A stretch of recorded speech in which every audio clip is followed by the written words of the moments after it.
What is going on, guys, and welcome back to episode number 63 now of the Leeds United career mode. In today's episode, we're back to playing 3 games per episode as we look to wrap up the end of the season and try and secure that Premier League title. But not only that, we are still unbeaten in the Premier League. So we kick today's episode off with a game here against Chelsea, a very formidable opponent. You know, nothing we can easily beat here. In terms of this one, though, I was thinking to myself, you know, I'd be disappointed if Chelsea are the one to actually stop our unbeaten run because, you know, at the end of the day, they're not doing too great for themselves in this career mode. In real life, I would, you know, if we lost to Chelsea in real life, I would have to say, you know, I can't be too disappointed with that. But the fact we're playing them at home and they are struggling in the Premier League, you'll see the title, table, come in just a second here as we do actually look to secure the title in this episode. You can see we're 13 points clear of Spurs and we have 3 games, so we could potentially secure it depending on Spurs' results in today's episode. Obviously, as well, depending on our results. If we win all 3 games, then Spurs obviously lose a few of theirs. We may be able to wrap up the title here and now, but my only objective at the moment is to try and make sure we don't lose. And although the title would be nice to wrap it up in this episode, you know, we've got 8 games to go. We're 13 points clear. There's no chance, in my opinion, that we're going to lose this title. All I want to try and do now is not lose so we can have an unbeaten season, if that's possible. But the only team to have beaten us this season were Fulham, who did, in fact, knock us out of the FA Cup. But things got off to the worst possible start here. 15 minutes in, Eden Hazard, a lovely cross into a dangerous area. It's that corridor of uncertainty, as it's also known. Leno doesn't come for it. The defender doesn't want to put it in his own net. And in the end, Willian is there to make it Leeds United 0, Chelsea 1. And 16 minutes into this game, I found myself a goal, or we found ourselves, sorry, a goal down in this one. I couldn't quite believe it. I had to name a weaker side today as well due to fitness. So I would say a weaker side. It's still a side that I believed could have got me a result here. But to go 1-0 down there, I was thoroughly disappointed in myself. And it took me into the first half still, as we did get a chance here with Joel Green taking a strike on. And I have to say, Begovic here played absolutely unbelievably in net. He was wonderful for Chelsea on the day. 29 minutes in, we whipped the corner on into the head of Emre Mor for some reason. He's never going to win that, let's face it. But Eriksen gets the ball back, puts the cross in towards the back post, and Kamaru rises highest to make it Leeds 1, Chelsea 1. A very, very good goal to get ourselves back in this one. In all honesty, we deserved it. Chelsea had that one chance, and after that, they decided to sit back and try and let me get myself back in the game. And thankfully, through Kamaru and Christian Eriksen, we did just that. I have to say, though, Eriksen didn't have the best of games that I've ever seen him have here at Leeds, and this was one of the worst games he's ever had here, and he still picks up an assist for himself. So he's that type of player, you know, but we got back underway pretty quickly here into the next chance. Still the first half now. Emre Mor down this right-hand side, using his pace as advantage. You know, John Obi Mikel's never going to catch him, let's face it. Cuts it into an area where Kalash is. Kalash takes the strike on. It's originally blocked by the Chelsea man. It comes back out to Kamaru, who brings it down and takes the strike on. This time, though, it's well caught by Begovic and didn't have to parry it anywhere. But Begovic, man, like I said, had one of the greatest games I've ever seen a goalkeeper have against me in this career mode. Emre Mor now, again getting through, but Begovic again behind it and saves it very, very well. Corner's whipped in the end in the 54th minute now as Eriksen puts the corner in. Cleared away by a Chelsea man. We eventually get the ball back thanks to Reece Oxford into the path of Kalash now. Down the right-hand side, we tried to work a chance for ourselves. Couldn't find it down that right-hand side, so I came back inside. Looked for Jan Vertonghen. Vertonghen then looked inside, I do believe, for Emre Mor. Emre Mor into the path of Eriksen. Eriksen strikes one goalwards, and again, it's well saved by Begovic in the Chelsea net. I have to say, man, this game was so frustrating because then from that corner, we had a header on goal, which was cleared off the line. It just felt as though I could not score today, other than obviously the goal we got ourselves back into the game with. It just felt as though it just wasn't going to be my day, and it almost got worse for us here as Chelsea had enough effort at goal, but thankfully my goalkeeper this time did make the save. And 81 minutes in now, Emre Mor into the path of Kamaru. Kamaru, bit of a bad first touch, but kept hold of the ball brilliantly, gave it off to Emre Mor. Emre Mor tries to place one in the top corner, but you know, like I said, Begovic had an absolutely wonderful game, and credit to the Chelsea goalkeeper because he deserved man of the match, and he did in fact get the man of the match for this game. So credit to Asmir Begovic today. He was absolutely formidable in that Chelsea goal. Couldn't have asked for a better goalkeeper to come up against. If I'd have been needing to win the game, though, that would have been so frustrating for me. But the fact that we've managed to get a draw, it means we're still unbeaten, and I think Spurs actually ended up drawing their game. So it wasn't terrible for us. So, you know, at the moment, we are, you know, 7 games to go. And on top of that, we're still 13 points clear, I do believe. But I could be wrong there. But, you know, I think we're 13 points clear at the moment. So, happy days. But we still have 2 more games to come in today's episode, and one of those is coming up against Middlesbrough. And I have to say, man, Middlesbrough are one of those teams in career mode where I just can't seem to not concede against them. They seem to have like the best game of their career against me. It's like weird because we played against them earlier on in the season. They'd scored the lowest out of any team in the Premier League and they actually scored the opening goal. We came back to win it 4-1 obviously, but at the Riverside Stadium this time, I was not hoping for a repeat of what happened back when they obviously took the lead against us in the last time. I was hoping to have a better start in this one and, I just wanted to make sure we didn't concede earlier on.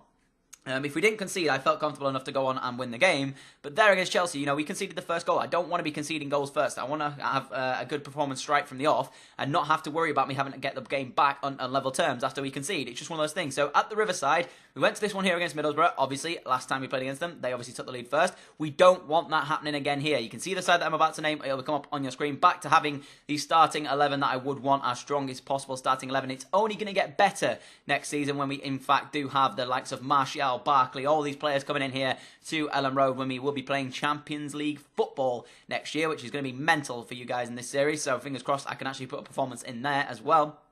But I cannot wait to get this season completed and move into next season because the team we are going to have next season, guys, is going to be absolutely unbelievable.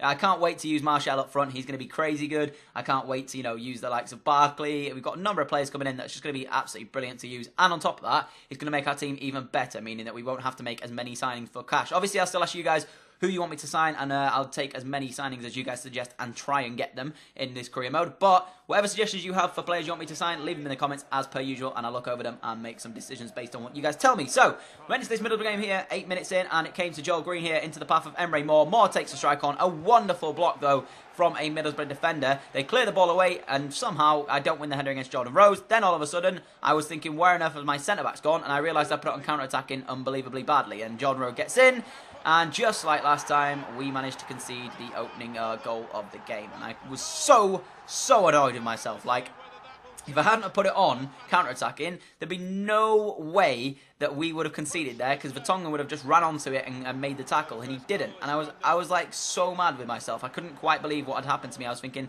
there's just no way that that's actually happened to me. But Joe Gomez, 16 minutes into this game, picks up the ball at left back, and all of a sudden he just sort of kept going onto his right foot. And I suppose as a defender, you're always taught keep him on his weaker side, which Joe Gomez isn't right-footed. I think he's only got a 3-star weak foot. But the space opened up for me and I decided that I wasn't going to play a pass. And then all of a sudden, George Friend didn't make a tackle, allowed Gomez into a position. I just decided, you know what, I'm going to hit this. And somehow Victor Valdez in the Middlesbrough goal doesn't realise it's going to go back across him. And within 19 minutes, we're 1-1 again. Joe Gomez with the goal. So I was very happy to get back on level terms very, very quickly. And it took right until the second half before anything really happened in this one. Get fouled here.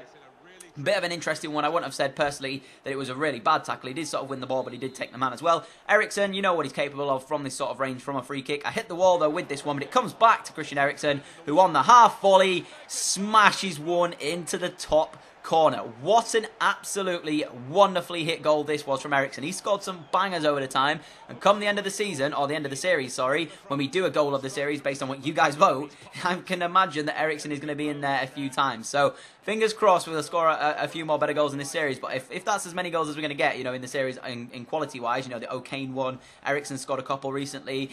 If those are the goals that will be in the end of the series, goal of the series thing, then I'm happy with that because that's an absolute screamer from Eriksen. But we weren't done there because Middlesbrough straight from kickoff tried to get themselves a chance worked in here in 51 minutes. Emre Moore steals the ball back. It's really, really lackadaisical from the Middlesbrough players. Comes to Anwar. Anwar takes the strike on. I tried to look low-driven shot, but Valdez read what I was going to do and made a very, very good save to keep Middlesbrough in this game. So very good from the Spaniard, but it came into the 59th minute now, and Eriksen into the path of Divock Origi. Origi down the left-hand side. You're going to see what he does. He puts a cross into the area. Emre Moore wins the header somehow. Very, very small Emre Moore, may I add. But a wonderful save again by Victor Valdez in net. But there's no saving this because Divock Origi, take a look at this for a goal.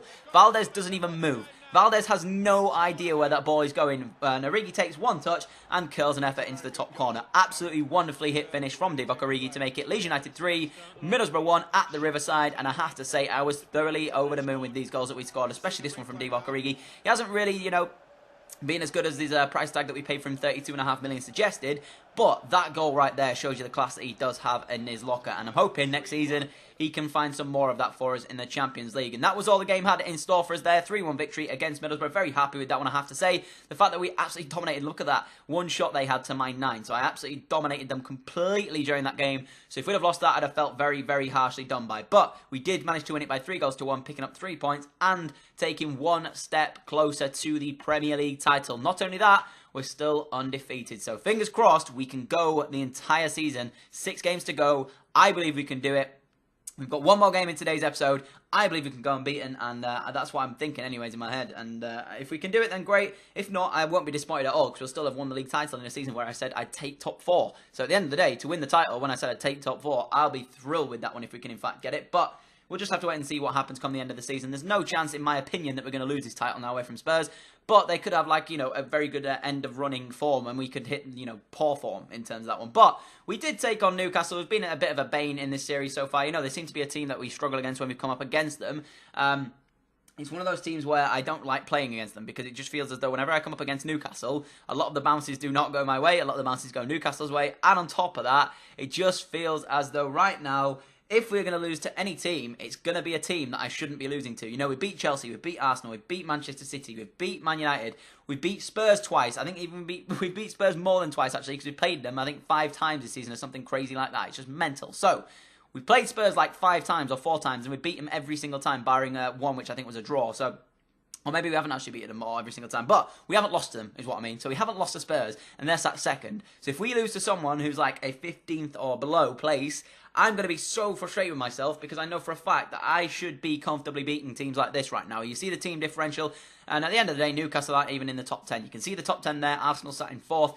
United and Spurs make up 3rd and 2nd. Obviously, we are sat top, undefeated still, and looking like the Premier League title will be heading over to Ellen Road for the first time ever in the Premier League, and that is the side we would name coming up in this game against Newcastle here. Very strong side, not a side that you would be very wanting to face, let's face it, if you're against Newcastle. But at the same time, Newcastle don't have a bad side themselves. They obviously came up in the same season we did. Oh, no, they didn't actually. They came up the season after, sorry.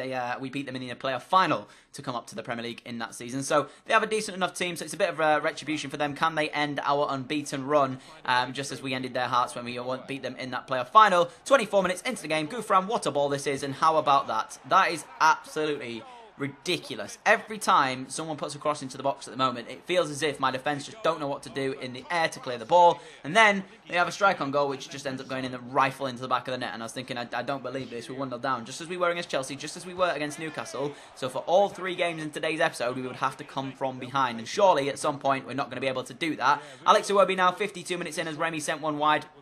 Gives it into Divock Origi, spins in the box, sends one goalwards, but Tim Krul makes a fantastic save to keep the score at Leeds United 0, Newcastle 1. From the corner, we went to do a corner into the area. It's won by, I do believe, Jan Vertonghen, but he unfortunately didn't make it 1-1. And into the 90th minute we went, and there you go, guys. So we are not unbeaten in the Premier League anymore. We've lost our unbeaten run to Newcastle, who on the day, in my opinion, deserved it. I have to say, Newcastle played very well. They kept me at bay, and you can see the match facts were very, very even, so any team could have won that one. But to lose our unbeaten run to a team like Newcastle, no disrespect to them, I think they're a very good team in real life. However, on this game, we've beaten so many formidable sides, so to lose it against Newcastle, I am not happy with myself at all. On the plus side, it means that our title looks like it is definitely coming to Ellen Road. You can see there, 21 wins, 11 draws, and a single loss, obviously coming at the hands of Newcastle in this episode. 13 points clear with 5 games to go. Spurs do have a game in hand, though, so we'll just have to see what they can do with their game in hand and when it actually comes up in the series. Other than that, we are coming towards the end of this episode. If you have enjoyed it, smash that like button. And as always, if you are not subscribed already, hit that subscribe button if you never want to miss an upload. I've been Danny, and I'm out. Adios.